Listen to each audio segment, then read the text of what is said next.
Monsieur le président de la rencontre numérique, la troisième, Monsieur Michel Paoluti, me suggère de lancer le débat, ce que je fais. J'ai vu que les pompiers passaient, donc il est clair que les gens se taisent. Et en conséquence, je crois que nous allons participer à la dernière séance de cette troisième rencontre des numériques. Et c'est un peu exceptionnel, puisque Michel va le dire, puis ensuite Monsieur le ministre va intervenir, et peut-être que Wallace Cotra terminera.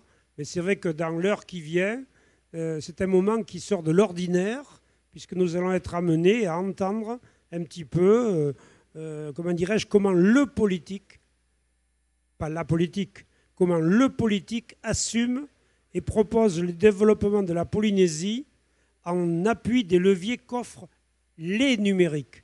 Et pour nos auditeurs, puisque n'oubliez jamais que ce qui se déroule maintenant, il sera diffusé à partir de 19h30 sur la radio première de la Polynésie.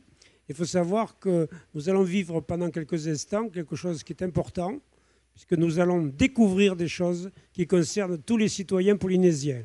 Michel Paoluti, président des rencontres numériques, tu as la parole. Merci Marcel.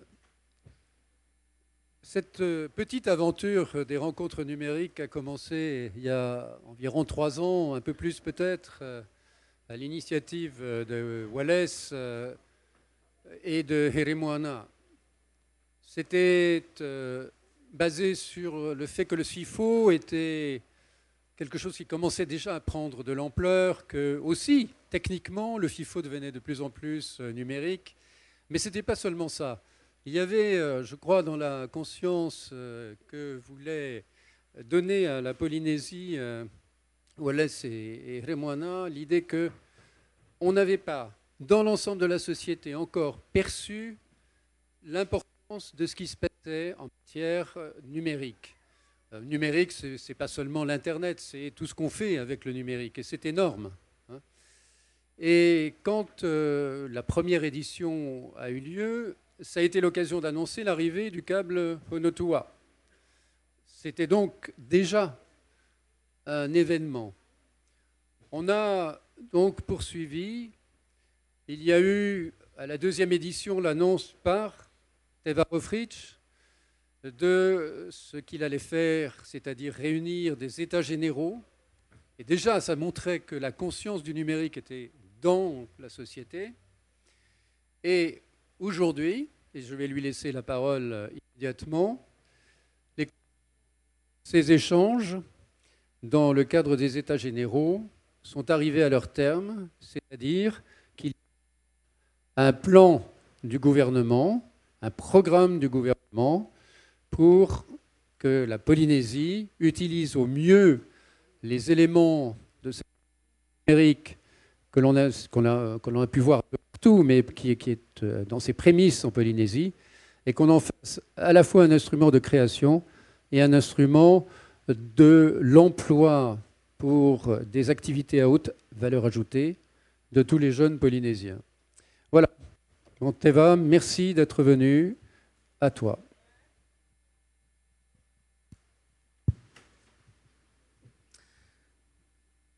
Je pense qu'on peut peut-être applaudir notre président des rencontres numériques qui a introduit notre séance. Merci Michel, qui nous permet de nous réunir à nouveau donc aujourd'hui en cette clôture de cette troisième édition.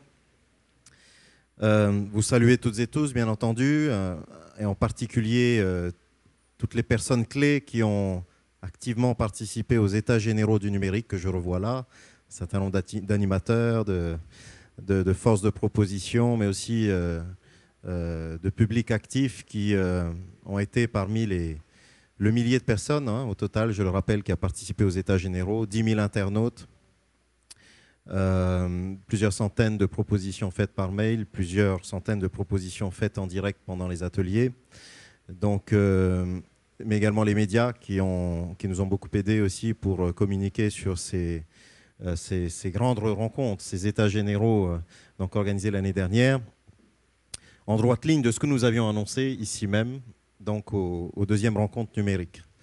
Alors, je l'annonçais on va dire en substance, mardi, lorsque nous avions ouvert cette semaine passionnante et intense. Je parle aussi du FIFO, bien entendu, mon ami Wallace. De tous les commentaires que j'ai pu entendre ou lire, je crois que ça a été encore une grande édition du FIFO cette année. Et je pense en tout cas qu'à la fois les rencontres numériques et le FIFO poussent à chaque fois la barre plus haute. Et que ça nous incite, nous autres pouvoirs publics, à chaque fois que nous organiserons un événement sur ces thèmes, à essayer de faire au moins aussi bien. Et je crois que c'est déjà assez difficile de pouvoir atteindre ces niveaux-là. Et en tout cas, je tiens à remercier à la fois Wallace et puis Michel donc, pour cette rencontre que nous avons aujourd'hui. Je ne vais pas, puisque le temps est relativement court, vous détailler la centaine d'actions qui est aujourd'hui regroupée au sein de ce plan du développement numérique de la Polynésie française. Je vais essayer, à travers une petite présentation, de vous en donner, on va dire, la substance essentielle. Essayer, à travers ces quelques diapositives, éventuellement d'introduire le débat que nous pourrions avoir, ou quelques questions, quelques précisions. Mais nous avons également prévu, et je crois qu'ils sont arrivés, de vous mettre à disposition. J'espère qu'il y en aura assez pour tout le monde. Et à défaut, nous verrons tout à l'heure qu'il y a aussi un site internet, puisqu'on parle bien de numérique. Ce que nous sortons donc aujourd'hui en exclusivité, donc qui est le plan de développement de l'économie numérique Te Arahutu. Te Arahutu, cette nouvelle voie vers le développement économique par le numérique pour la Polynésie française. J'insiste, c'est le plan de développement numérique de la Polynésie française, pas seulement du gouvernement, ou pas seulement de l'un ou l'autre des gouvernements, parce que malheureusement, l'instabilité nous touche et ne manque pas de continuer à nous toucher. J'ai souhaité, parmi d'autres dossiers, en particulier sur celui-là, suite à nos rencontres, suite aux États généraux, concrétiser l'engagement que j'avais pris, c'est-à-dire, une fois n'est pas coutume, essayer de bien inscrire dans la durée l'action publique et dans la durée, donc, l'action que nous devons tous entreprendre pour relever ces challenges. Dans la durée, c'est-à-dire que ce plan s'inscrit sur 5 ans à minima, avec une série d'actions qui ne sont pas les actions que nous avons inventées, nous autres, du côté du gouvernement ou des services administratifs, mais qui sont issues de tous les échanges que nous avons pu avoir avec vous autres, avec les acteurs du numérique, avec les entreprises, avec les étudiants, avec les professionnels, à la fois, je parle de l'opérateur historique, les nouveaux entrants, enfin voilà, il y a eu énormément de brassage, d'informations, de propositions, ce qui nous permet aujourd'hui de proposer une politique, on va dire, sur du moyen terme, 5 ans, mais qui, j'espère, permettra de guider l'action publique et l'action du privé pour lui donner un éclairage et permettre de voir là où seront les priorités, finalement, là où il peut y avoir un intérêt pour investir ou s'investir tout simplement en fonction des axes que l'on retiendra. Je crois que c'est important aussi, cette lisibilité, effectivement, pour le secteur privé. C'est ce que j'ai beaucoup retenu. Où est-ce qu'on va tous collectivement ? Pas seulement où est-ce que le gouvernement veut aller, mais nous tous collectivement, où est-ce qu'on va ? Les idées ne manquent pas. La technologie, la technique n'est plus un frein aujourd'hui. C'est une question certes de moyens, mais aussi d'ambition collective. Et j'espère que ce plan, en tout cas j'en fais le vœu, d'abord recueillera le soutien le plus large. C'est toujours difficile de plaire à tout le monde, mais en tout cas à une grande majorité. Ce plan est vraiment destiné à donner, on va dire, à montrer la voie, cette voie du numérique, comme nous nous étions engagés avec Marcel, donc cette voie du numérique, de montrer la voie du numérique polynésien pour les 5 ans à venir. Alors, je vais me lever parce qu'il y a une petite présentation qu'on a prévue. C'est pour m'éviter un torticolis.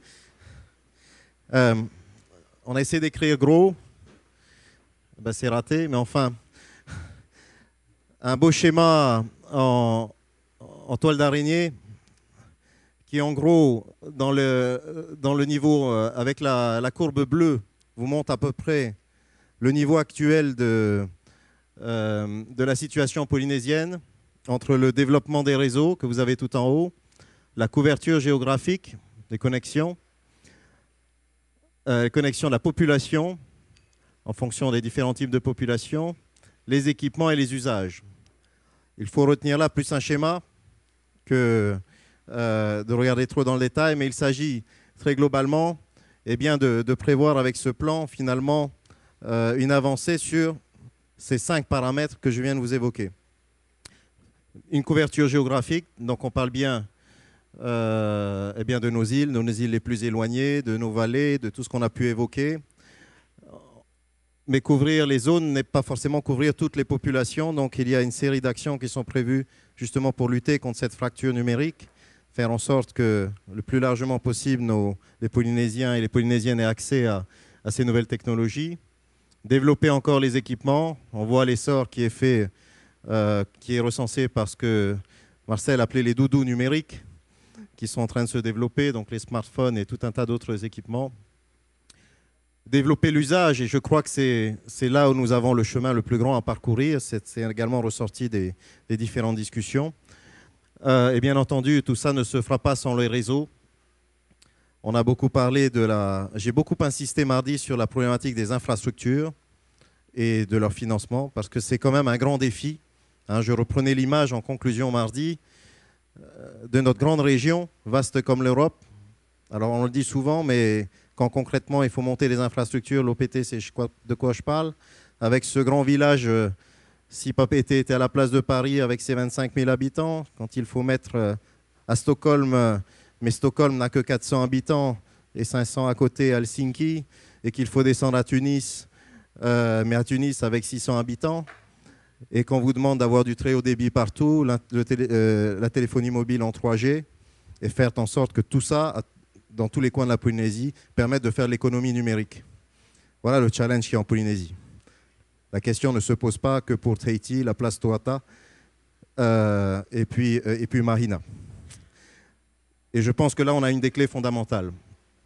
Alors, nous avons donc 100 actions clés pour franchir une nouvelle étape dans le développement du numérique du Fénois, structurées en 5 grands axes, des axes de développement. Chaque axe est décomposé en objectifs et en chantiers, ce qu'on appelait les chantiers, donc, que vous découvrirez dans le détail. Et les actions sont planifiées sur les 5 prochaines années. On est parti d'une synthèse, et ça n'est pas qu'une synthèse des états généraux, c'est-à-dire qu'il y a un effort de planification. L'idée, c'est quand même de placer tout ce que l'on projette dans le temps. Les besoins de financement ont été évalués à 4,5 milliards sur 5 ans. Ça n'est pas rien. 4,5 milliards, c'est hors infrastructure. C'est-à-dire on ne parle pas dans les 4,5 milliards du second câble, quel qu'il soit, qu'il aille en Calédonie, qu'il passe par Fidji, par Samoa ou par Tonga. Et on ne parle pas du déploiement de la fibre optique jusqu'à l'habitation, qui à elle seule représente un projet de 5 milliards.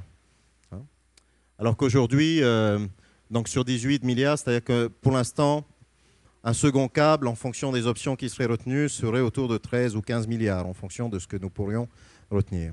Mais j'ai souhaité tout de même dissocier les deux. Parce que si tout de suite on vous dit que pour faire du numérique en Polynésie, il faut 25 milliards, je pense que vous allez tous me sourire et puis on arrête la présentation et on se revoit dans 5 ans. Mais 4,5 milliards, c'est néanmoins, à mon avis, quelque chose d'atteignable. Dès lors qu'il y a de la volonté et une mobilisation de tous, l'État et le pays. Alors, pour poursuivre néanmoins le développement des infrastructures du pays, il nous faut réaliser ce déploiement de la fibre jusqu'à l'abonné. Un premier réseau va être déployé dès cette année. L'OPT travaille sur le sujet, qui est un premier réseau de 2000 abonnés. Mais il s'agit pour l'instant, on va dire, d'expérimenter concrètement, en réel, la mise en place d'un tel réseau, car c'est aussi un nouveau métier. Mais il faudra, d'ici à 2016, donc progressivement mettre en place le schéma d'équipement en fibre jusqu'à l'abonné. Nous avons notamment insisté pour que le réseau prioritaire puisse réunir les infrastructures de santé, d'éducation et de recherche. Parce qu'il y a 2 manières de procéder sur le sujet. Vous faites un remplacement au fil de l'eau, c'est-à-dire qu'on enlève du cuivre, on met de la fibre. Mais il y a aussi la possibilité d'avoir un schéma volontariste, indépendamment de cette option, et qui consiste peut-être d'abord à réunir les établissements santé, de recherche, l'université, les lycées, pour que déjà aussi nos enfants puissent bénéficier de ces nouvelles technologies. Poursuivre bien entendu le déploiement en VSAT pour les îles non desservies par le câble. Ça, c'est programmé, c'est sur 2011 et 2012. Densifier le réseau 3G. DG de Tikifone est là, mais les nouveaux entrants également se positionneront sur la 3G. Donc c'est une priorité pour les mobinautes. Et engager le projet de second câble sous-marin. Là, c'est sur les infrastructures. Quand je dis engager le projet, vous verrez qu'il y a bien sûr dans le détail des choses bien plus nuancées, c'est-à-dire repasser à une étude de faisabilité économique plus sérieuse, parce que les premières études, tout de même, nous amènent à beaucoup de prudence sur certains projets, on va dire, à vocation très politique sur la région Pacifique, mais néanmoins, la logique économique doit présider quand même sur des choix aussi engageants pour notre petite collectivité. Poursuivre le développement des services. Là, ce sont des illustrations, plus que les actions essentielles qui sont retenues. Des illustrations concrètes. Bon, Mana a présenté, je crois, cette semaine, son offre Dual Play avec sa Mana Box. Mais je ne suis pas en train de faire une pub pour la Mana Box, qu'on soit clair. Moi, je parle bien, en tant que ministre de l'économie numérique, de l'accès à la technologie Dual Play. L'autre entrant, très certainement, se positionnera aussi sur le sujet. Très vite, sur l'année 2011-2012, nous verrons arriver les offres Triple Play, Internet, téléphonie, vidéo. Quand je crois qu'à Paris, on est passé à la Quadriplay. On a encore un peu de chemin, mais bon. Déployer également les services alternatifs d'accès à Internet. Il y a notamment la technologie WiMAX qui s'installe dans le pays cette année.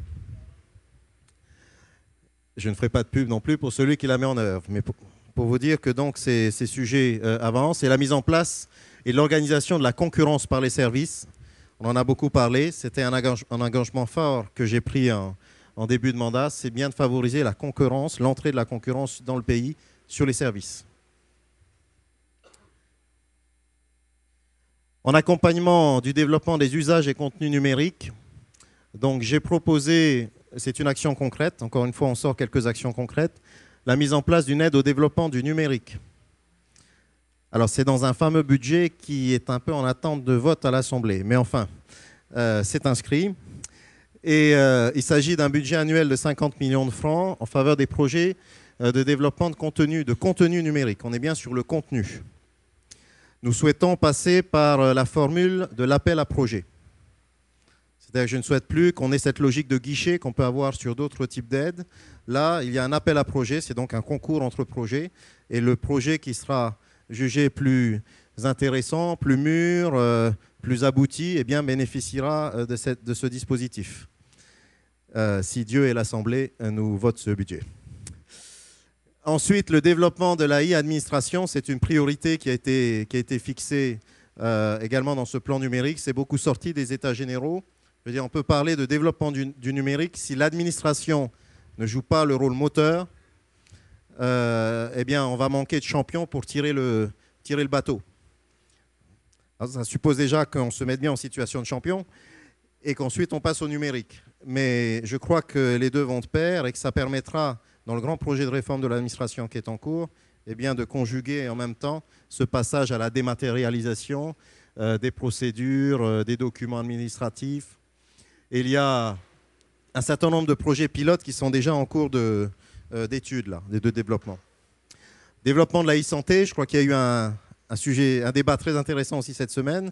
À l'issue de ce débat, le ministre de la Santé a appelé l'OPT pour dire « vous me mettez de la 3G partout parce que maintenant je me promène avec ma valise, ma mallette de santé et je veux pouvoir faire un diagnostic partout en Polynésie ». L'OPT a été ravi, ils ont dit « bien, on y va ». N'est-ce pas, Monsieur le Président ? Mais plaisanterie mise à part, j'insistais beaucoup sur ce sujet mardi. Je pense aussi là, si on parle de diffusion auprès de nos populations de ces technologies du numérique, la santé va être une première preuve concrète de l'intérêt d'avoir investi dans un câble, dans tout un tas d'infrastructures, parce que ça va permettre très concrètement de changer la vie, je pense, des gens, notamment dans les îles, pour le premier diagnostic. Parce que bien souvent, où on tarde trop à venir à Tahiti, faute de moyens ou d'envie, en se disant que ça ira toujours mieux demain. Et parfois, on peut arriver trop tard pour les diagnostics, ou on ne vient pas du tout, et ça peut être même désastreux en termes de santé publique. Et je crois que le télédiagnostic, mais aussi la mise en place du portail polynésien de la santé, qui sont des projets qui sont donc lancés, vont permettre de concrétiser ces avancées. On se fixe jusqu'à 2013 sur ces sujets-là. Parler de fracture numérique, le fameux projet Cyberbase Polynésie, ça fait un bon moment qu'on en parle. Il s'agit de mettre en place avec la Caisse des dépôts, les mairies, donc des centres de consultation, on va dire, libres, donc partout où les mairies le souhaiteront. C'est un projet qui avait eu du mal à démarrer sur les premières années. Hein, Michel connaît bien ce sujet. Il y a des disponibilités, des aides à la Caisse des dépôts pour mettre cela en place. Donc Carl, qui est sur le pont pour ce sujet-là, va relancer ce projet. L'idée, c'est un premier pilote en 2011 à la Maison de la Culture, pour avoir donc ce lieu de consultation à Internet, d'accès à Internet pour le plus grand nombre. Des campagnes de communication vont être lancées également dès cette année pour, on va dire, démocratiser l'usage de ces nouvelles technologies vis-à-vis des populations, diffuser l'usage. Nous sommes à peu près tous ici initiés aux nouvelles technologies, mais pour un certain nombre, ça reste ou l'apanage de certains, ou quelque chose de magique qu'on voit à la télé, mais qu'on n'a pas pratiqué. Donc un certain nombre de spots seront également mis en place sur ce sujet-là dès 2011. Et la mise en place, sans jeu de mots, de hotspots dans les zones défavorisées, avec un système, ça émanait également des États généraux, de cartes prépayées, qui permettront finalement d'avoir une consommation à la demande et à sa capacité. Hein, plutôt que d'être obligé à chaque fois de prendre un abonnement ou d'avoir des choses plus lourdes à payer, eh bien, des cartes prépayées avec un tarif spécifique seront déployées sur les zones défavorisées. Quand on parle de défavorisées ou les zones éloignées, où il y a peu de monde et un coût d'infrastructure élevé, ou des zones dans des logements sociaux, pourquoi pas. Donc là où on peut penser qu'il y a des gens intéressés par le numérique, mais qui n'ont pas financièrement la possibilité d'y avoir accès. Développement numérique sectoriel. Bien sûr, il faut poursuivre l'amélioration de la couverture numérique des infrastructures touristiques. On en parlait également la semaine dernière, enfin en début de semaine. Nous allons mener, c'est une action concrète, un état des lieux avec le ministère du Tourisme de chaque infrastructure accueillant du touriste en Polynésie. Hôtels, pensions, aéroports, et la mise en place d'un label e-tourisme. On ne peut pas annoncer à la fois que nous nous positionnons sur l'économie numérique et avoir des touristes qui sont obligés d'aller dans le bon coin du lobby de leur hôtel en penchant un petit peu l'ordinateur pour être sûr de pouvoir se connecter à une liaison que l'hôtel finalement a préféré prendre sous forme d'un abonnement particulier pour ne pas payer trop cher. Et dès que 10 touristes sont connectés, ça plante. Et on demande qu'est-ce que fait Mana. Alors je ne suis pas là pour défendre Mana, mais je ne suis pas là non plus pour défendre les hôtels. Je pense qu'il faut un moment qu'on se mette tous autour d'une table, qu'on fasse ce diagnostic et qu'on voit à la fois, certes sous forme tarifaire, mais aussi en termes d'équipement, comment est-ce qu'on peut faire en sorte que lorsqu'on positionne e-tourisme, eh bien, un touriste qui vient en Polynésie, il se sent dans un pays qui est numériquement, on va dire, au niveau. Développement du e-commerce également, des solutions packagées pour les entreprises, développement de sites, solutions de paiement sécurisées. Donc une action va être mise en place pour encourager ce développement packagé. Il y a eu beaucoup de débats dans le secteur du commerce ici avec la mise en place de la franchise et donc le commerce de l'extérieur finalement et donc l'effet d'éviction qu'il y a sur les achats en Polynésie. L'idée, c'est de positionner ici nos commerces vers l'extérieur, vers nos 2 milliards d'internautes dont on parlait l'autre fois. À défaut d'avoir 2 milliards de touristes, on peut peut-être avoir 2 milliards de clients potentiels sur la toile. Et également des outils d'accompagnement à l'export autour de la marque Tahiti, le guichet exportateur virtuel. Donc c'est également un projet là qui est lancé par le service du commerce extérieur, où très clairement, sur le commerce extérieur, je souhaiterais qu'on commence la dématérialisation. Un dossier de demande d'aide pour faire du commerce extérieur se fera entièrement sur le net, avec donc toute la procédure et jusqu'à l'aboutissement, de manière à déjà insuffler cela par le biais du commerce extérieur et du coup d'avoir aussi ce guichet exportateur virtuel. E-éducation et développement des compétences. 2 projets concrets que je sors parmi la quinzaine d'actions que nous avons sur l'AI éducation.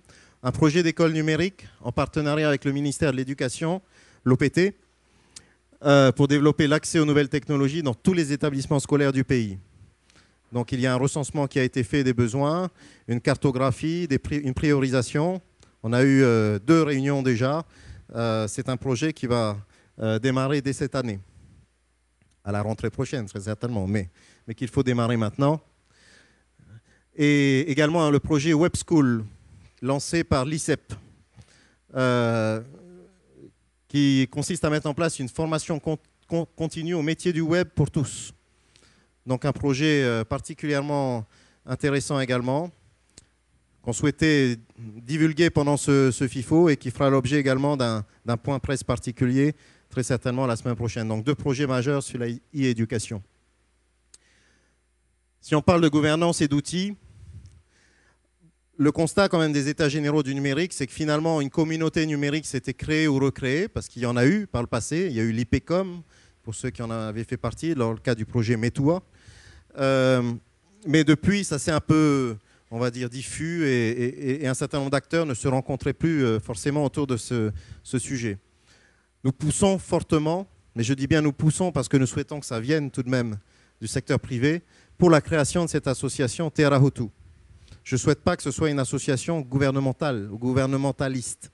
Il faut que, si on veut vraiment que ça ait du sens, que ce soit porté par le secteur privé, dans laquelle viendront bien sûr les services publics, mais qui doivent être portés par le privé, parce que ça sera à la fois cette association qui va finalement rythmer les actions qui seront menées par les uns et par les autres, en mesurer l'efficacité, éventuellement, et c'est le vœu le plus fort que je puis faire, éventuellement ajuster le plan au fur et à mesure qu'il va se mettre en œuvre.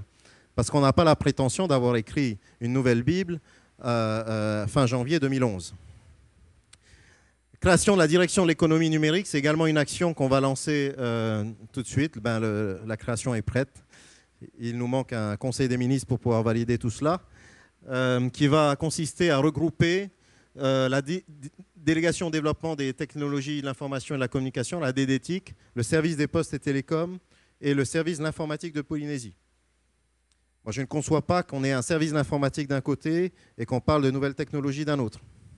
Il faut que le service de l'informatique, regroupé dans cette direction de l'économie numérique, soit le moteur dont on parlait tout à l'heure, notamment sur nos projets de e-administration. Et enfin, et j'aurais fini avec mes 15 minutes plus 10, le site web 2.0, tearahutu.pf, qui est en ligne, qui fonctionne, et qu'on a mis en place dans le cours de ce FIFO, qui va bien entendu mettre à la disposition de tout le monde le plus largement ce plan que vous avez là, et avec bien sûr les documents téléchargeables, un suivi, un blog, l'agenda des actions numériques que je viens de vous décrire, mais de chacune de la centaine d'actions que l'on a pu vous décrire. Et vous voyez une petite particularité sur laquelle je voudrais insister. Vous avez une petite capsule avec un grise et avec un petit bout vert. Pour ceux qui ne voient pas, c'est marqué 30% à l'intérieur. C'est-à-dire que la particularité de cette pastille, c'est que ça va vous donner un niveau d'avancement de la fameuse action qui a été évoquée. Et je pense que c'est important, parce que sinon, ce plan ne va pas vivre. On le gardera au fond d'un placard, au mieux sur une bibliothèque. On aura enlevé la photo du ministre à l'intérieur et on se dira, bon, on verra dans 5 ans si c'est bien. À travers le site, on va pouvoir mesurer l'avancée de ces actions. Et j'espère que l'association Te Arahutu sera aussi l'aiguillon pour dire aux décideurs ou aux différents intervenants, attention, on est en retard et il faut qu'on réussisse l'ensemble de ces actions. Parce que souvenez-vous de la toile que j'ai montrée tout à l'heure. Ce qui est important, ce n'est pas que cette toile ait un pic, c'est que la toile soit globalement en croissance pour que, on réussisse ce pari de l'économie numérique. Voilà peut-être à ce niveau, en substance, ce que l'on a essayé de faire. Mon vœu le plus cher, encore une fois, et sans que ça ait l'air d'un testament, c'est que ce plan, au-delà des péripéties politiciennes, soit réellement le plan des Polynésiens, des acteurs, au-delà des clivages politiques, parce que je pense que c'est par ce plan, et grâce à la participation de tous et de toutes, qu'on pourra relever ce challenge. Nous n'avons pas de nickel, comme je l'ai dit avec un peu d'humour, monsieur le ministre, l'autre jour. Nous avons certes de beaux paysages et de réels atouts pour le tourisme. On a notre perle, mais je crois qu'on a aussi des cerveaux de mieux en mieux formés et une jeunesse motivée. Et cette jeunesse peut être orientée sur ce plan d'économie numérique, sur cette économie numérique qui est assurément l'une des nouvelles voies du développement de notre pays. Merci de votre attention.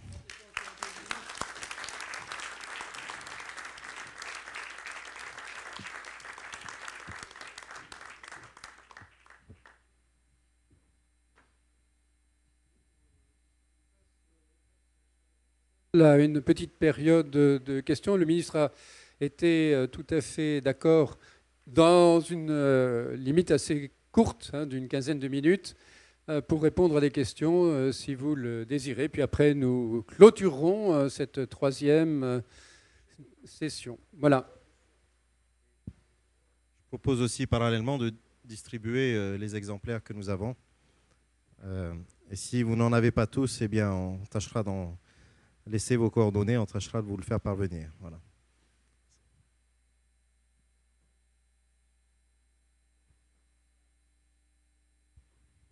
Si j'ai bien...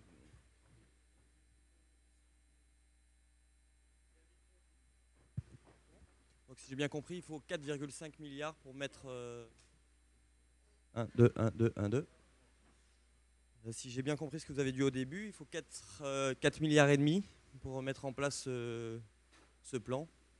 Où est-ce qu'on en est dans le financement? Enfin, dans ce que vous avez, c'est 4 milliards et demi.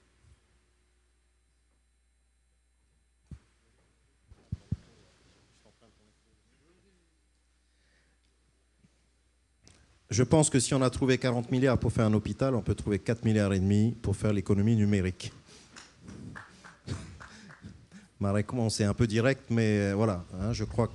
Parce que très précisément, aujourd'hui, je n'ai pas de budget pour le mois prochain. Donc je ne vais pas vous dire que j'ai 4 milliards et demi d'actés. Il y a des 4 milliards et demi, hein, au-delà de la plaisanterie, c'est le financement de la centaine d'actions au total, hein. Je pense que ça va bien sûr se mettre crescendo en place. Nous, on a établi un programme prévisionnel, hein. Alors, il faut pour cela rentrer dans les détails, hein, mais très clairement, par exemple, sur l'aide au développement du numérique, les fonds ont été inscrits au budget, 50 millions cette année. Dans les 4 milliards et demi, il y a des investissements qui sont aussi réalisés par le groupe OPT. Quand on parle d'infrastructures, de déploiement trajet, de VSAT. Pour les plans d'investissement de l'OPT, ils sont financés aujourd'hui. Voilà, donc oui, je pense que par contre, si la question est de savoir si la Polynésie a la capacité de consacrer 4 milliards et demi sur 5 ans au numérique, moi je dis oui. Il faudra faire des arbitrages, mais ces arbitrages sont faisables, sont réalistes, parce que sur 5 ans, ça fait 1 milliard, à peu près 1 milliard par an à déployer sur ces problématiques-là. Je pense que c'est tout à fait faisable. C'est de l'investissement.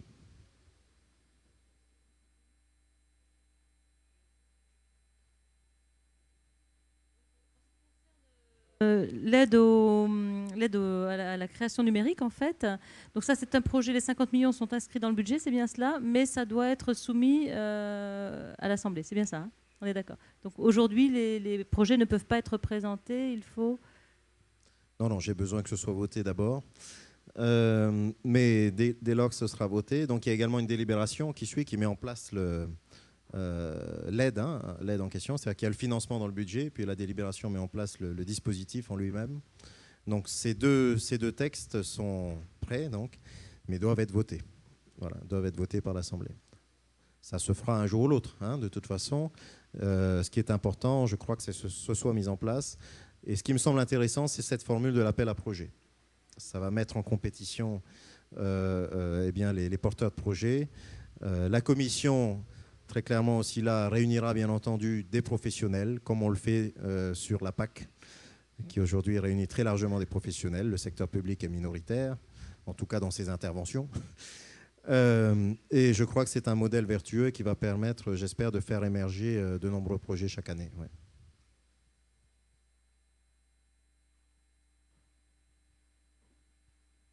Oui. Ah non, c'est pas celui-là? Ça marche? Oui. Bonjour. Monsieur le ministre, vous avez parlé tout à l'heure de la dématérialisation des démarches pour l'exportation.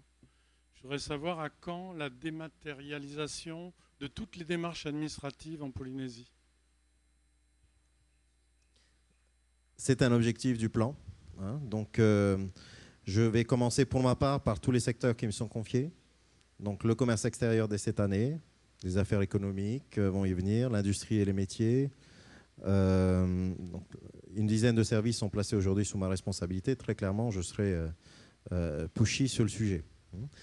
Mais ce plan donc, fait aussi l'objet, comme je le disais tout à l'heure, bien d'une étude, en fait, d'une mise en application par le biais de l'inspection générale de l'administration, qui a été chargée officiellement par le président de réformer l'ensemble de l'outil administratif. Hein. Par exemple, je vous citais les 10 services qui me sont confiés aujourd'hui. Nous avons aussi parallèlement un projet de réorganisation qui va faire passer ces 10 services en 3. Donc en optimisant, sans suppression de postes, mais sans création non plus. C'est-à-dire qu'on va mutualiser les secrétariats, les fonctions d'administration générale et redéployer les postes vers plus de services par rapport aux usagers de l'administration, aux clients de l'administration, parce que je crois que c'est un meilleur terme. Et bien entendu, déployer aussi les efforts financiers vers la dématérialisation. Le plan prévoit que l'administration passe à la dématérialisation. Je ne vais pas m'engager pour mes collègues. Pour ma part, en tout cas, je vous dis que sur le commerce extérieur, on va démarrer cette année. Et le projet, on en parlait encore hier avec les équipes. Donc voilà. Et j'ambitionne que tous les services qui sont sous ma responsabilité y passent. Voilà. Oui, il faut en prendre connaissance, mais c'est impressionnant. Une question transversale, je ne sais pas dans quelle mesure la réponse est facile. La part des infrastructures, on voit, il y a la part de la formation que vous avez prévue aussi, la part des services et des contenus. Quelle est la proportion du budget global que vous avez le sentiment d'avoir réservé à la production des contenus? Je savais que c'est une question pas facile à... Je n'ai pas fait, j'ai pas fait l'analyse, on va dire, en termes analytiques, hein, là, mais je crois aussi, sans faire de réponse de Normand, je crois aussi tout de même que les contenus, et je l'espère, ne viendront pas tous de l'administration. Et je crois qu'on n'y a pas intérêt d'ailleurs, de l'administration ou de la sphère publique ou parapublique. C'est-à-dire que l'idée, c'est que l'administration, par contre, d'abord s'applique à elle-même un certain nombre de ces directives de dématérialisation, de libre accès à ces services, mais qu'elle mette surtout à disposition les outils du secteur privé. Donc je veux dire, ça ne se traduira pas forcément par un effort financier public sur les contenus, mais dès lors que l'on pourra garantir, notamment en termes de couverture, de disponibilité et d'accessibilité, l'accès au haut débit, et j'espère un jour au très haut débit sur certaines zones, eh bien le secteur privé prendra le relais. Et c'est tout le pari qu'on doit faire. Je souhaite que vraiment sur l'économie numérique, nous sortions d'une logique d'intervention à outrance de l'administration polynésienne, ce qui a pu être tenu par le passé pour d'autres secteurs. Voilà. Vous mentionnez un chantier 5 pour développer les contenus numériques. Donc, oui.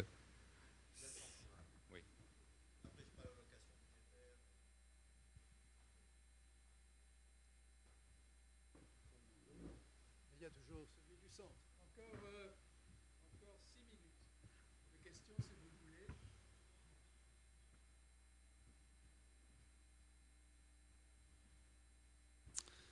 Oui, monsieur le ministre, je suis sur la page L'Action 24. Très intéressant puisque c'est des mécanismes d'accompagnement et de création des projets numériques sur le plan financier. Donc vous faites référence à l'ADN, au PCEN. Et en dernier point, je vois les produits de financement, de capital investissement, ainsi que des contrats de développement et innovation.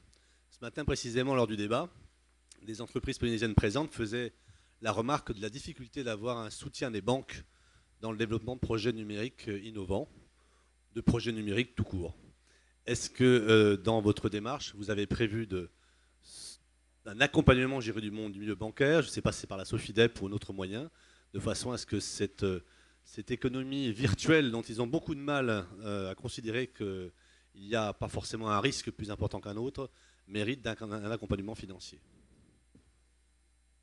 Merci Olivier pour cette question. Effectivement, deux choses seront mises en œuvre. D'abord par la SOFIDEP, qui a été un partenaire actif des États généraux du numérique, qui va mettre en place donc ce PCEN, le prêt à la création d'entreprises numériques, donc qui va consister en une adaptation d'un certain nombre de produits qui existent déjà au sein de la SOFIDEP, mais que l'on va dédier au numérique. Donc, ce qui permettra d'avoir une réponse assez rapide. Ce sont des prêts participatifs, donc une intervention en quasi-fonds propres de la SOFIDEP, mais qui va permettre, donc on va dire, surtout aux entreprises en démarrage, eh bien, de se lancer dans le numérique. Pour les autres entreprises, très clairement, j'ai entamé les discussions avec les banques.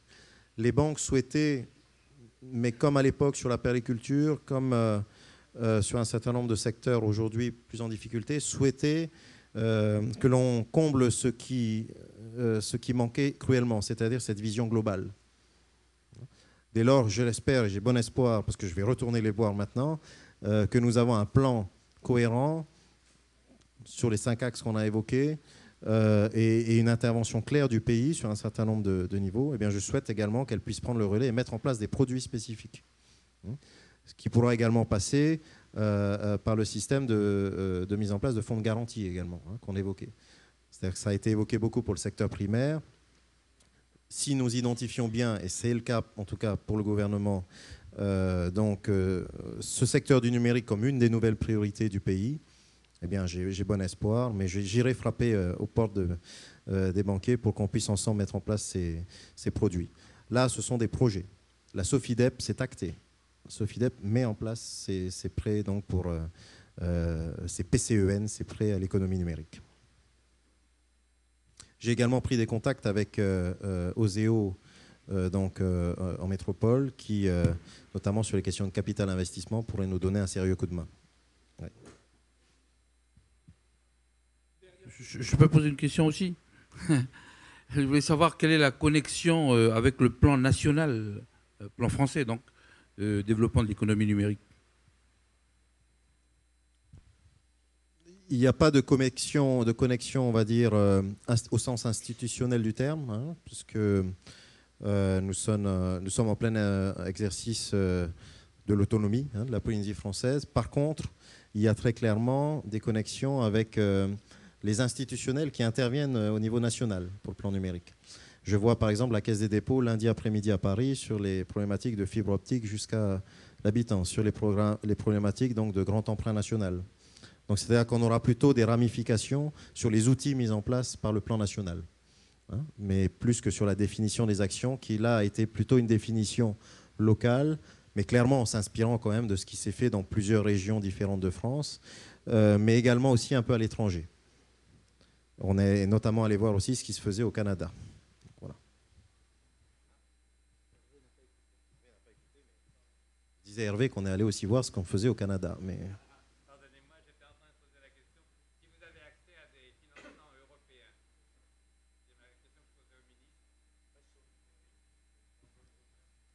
Alors, on est en pleine actualité puisque je prends l'avion ce soir. Le futur, on va essayer avec nos collègues calédoniens de faire en sorte que le futur accord d'association Union européenne PTOM nous sorte du Fonds européen de développement exclusif, du FED. Aujourd'hui, on est dans de l'assainissement, on est sur du FED, assainissement en Polynésie, formation tout de même en Calédonie, formation professionnelle. Nous n'avons pas aujourd'hui accès suffisamment aux programmes dits transversaux. Et c'est l'objet des négociations que je vais porter pour la Polynésie lundi à Paris avec M. Gomez qui sera là, sachant que le prochain sommet Union européenne PTOM aura lieu début mars à Nouméa avec le commissaire européen et j'espère que nous serons entendus. On va notamment mettre l'accent sur le numérique pour notre part et les énergies nouvelles qui sont à mon avis les deux secteurs d'avenir pour la Polynésie en dehors du reste. Voilà.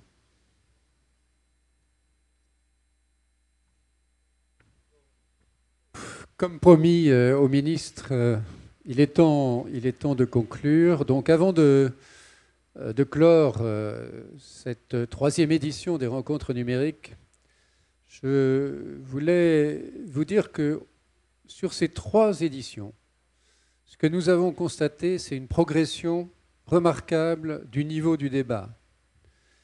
Cette fois, à la fois grâce aux invités de Marcel, qui venaient d'un peu partout, et là je suis très heureux qu'il y ait notre ami de Nouvelle-Calédonie, parce que c'est vraiment essentiel que la Calédonie et la Polynésie travaillent de concert. Le ministre vient d'en parler à propos de l'Union européenne. C'est un enjeu énorme que enfin l'Union européenne s'aperçoive qu'ici, il y a aussi des Français, donc des Européens. C'est curieux, mais on l'avait un peu oublié en Europe. Donc c'est un combat entre la Calédonie, Wallis et Futuna et la Polynésie. Et donc je souhaite vraiment faito à notre ministre. Donc je dois dire que ces débats cette année ont montré que la conscience, à la fois donc avec le témoignage de ceux qui venaient de l'extérieur, mais aussi de ceux qui ont participé ici, la conscience de l'enjeu de cette économie numérique en train de naître, cette société numérique en train de naître, était de plus en plus forte. Et donc ça nous réjouit beaucoup. À ce sujet, c'est Wallace qui va le faire en plus, mais je voulais signaler que nous avons eu la chance d'avoir l'aide permanente de Marcel Desvergnes, dont l'expérience dans ce domaine est considérable, et il n'a pas fait que d'inviter des gens de qualité, et il a aussi conçu très largement la totalité de ces développements. Donc voilà, aujourd'hui s'achève le cycle de 3 rencontres numériques. Nous l'achevons avec le sentiment que nous avons progressé exactement comme nous le souhaitions et que nous arrivons maintenant à un moment d'action. Ça ne veut pas dire qu'il n'y aura plus de rencontres numériques. Ça veut simplement dire que les prochaines rencontres numériques, parce que nous pensons qu'il y en aura, seront sans doute d'un format différent, correspondant à l'évolution de la société polynésienne, et surtout, toujours dans l'esprit de la confrontation au niveau de la société civile, dans ce lieu qui est neutre, où la préoccupation politique, bien sûr, on en a des échos, mais elle n'est pas là. C'est un lieu de la société civile, c'est un lieu des entreprises, c'est un lieu des associations, c'est un lieu de tous ceux qui contribuent à ce que va être cette société numérique. Voilà, donc, 3e session, c'est la clôture d'un ensemble, ça n'est pas la fin des rencontres numériques. Voilà, je vais passer la parole à Wallace, le papa de tout cela, le papa du FIFO, le papa d'un événement qui finalement met la Polynésie sur la carte du monde d'une manière complètement inimaginable il y a 10 ans. Bien.